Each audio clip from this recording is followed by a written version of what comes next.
Hi అండి. Welcome to dreams world. అదేనండి, మన కళల ప్రపంచానికి స్వాగతం అంటున్నాను. ప్రతిరోజు మనకేదో ఒక కళ వస్తూనే ఉంటుంది.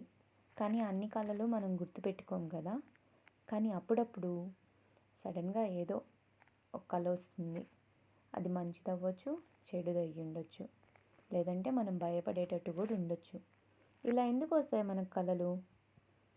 అబ్బో, ఇప్పుడు ఈ కళల గురించి కూడా పట్టించుకోవాలా అంటున్నారా? ఒక మాటకు సమాధానం చెప్పండి.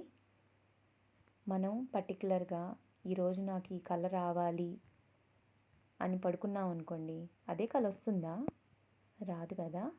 అంటే కళలు మనకు సంబంధం లేకుండా, అంటే మన ఆధీనంలో లేకుండా అవే వస్తాయి. మనం డే మొత్తం ఒకటే దాని గురించి ఆలోచిస్తూ టెన్షన్ పడుతూ ఉంటే అప్పుడు ఆ కళ వస్తే దాని గురించి పట్టించుకోము.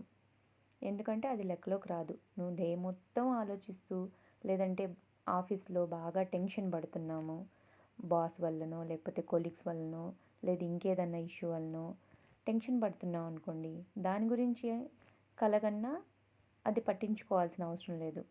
బట్ మనం ఆలోచించకుండా సడన్గా ఏదన్నా ఒక మంచిదో చెడుదో ఏదో ఒక టాపిక్ పర్టికులర్గా పిన్ పాయింట్ ఏదో ఒకటి మనకు బాగా గుర్తుండిపోయిందనుకోండి, అంటే మనకేదో ఎవరో చెప్పాలనుకుంటున్నారని అర్థం. సో దాని మీనింగ్ ఏందో తెలుసుకోవాలి. అందువల్ల మనకేంటి యూజ్ అంటారా?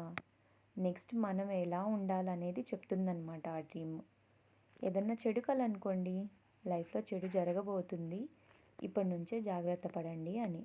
అదే మంచిదనుకోండి, మనం ఇంకా హ్యాపీ, ఏదో లైఫ్ టర్నింగ్ తీసుకుంటుంది, చాలా మంచి కోసం మనం రెడీగా ఉండాలని అర్థం. సరే, అయితే ఇప్పుడు ఏ కళ దేనికి మీనింగ్ అనేది మనం నెక్స్ట్ వీడియోస్ నుంచి చూద్దాం. చూడాలంటే ముందు సబ్స్క్రైబ్ చేసుకోవాలి కదా. సో సబ్స్క్రైబ్ టు కళల ప్రపంచం. Thank you.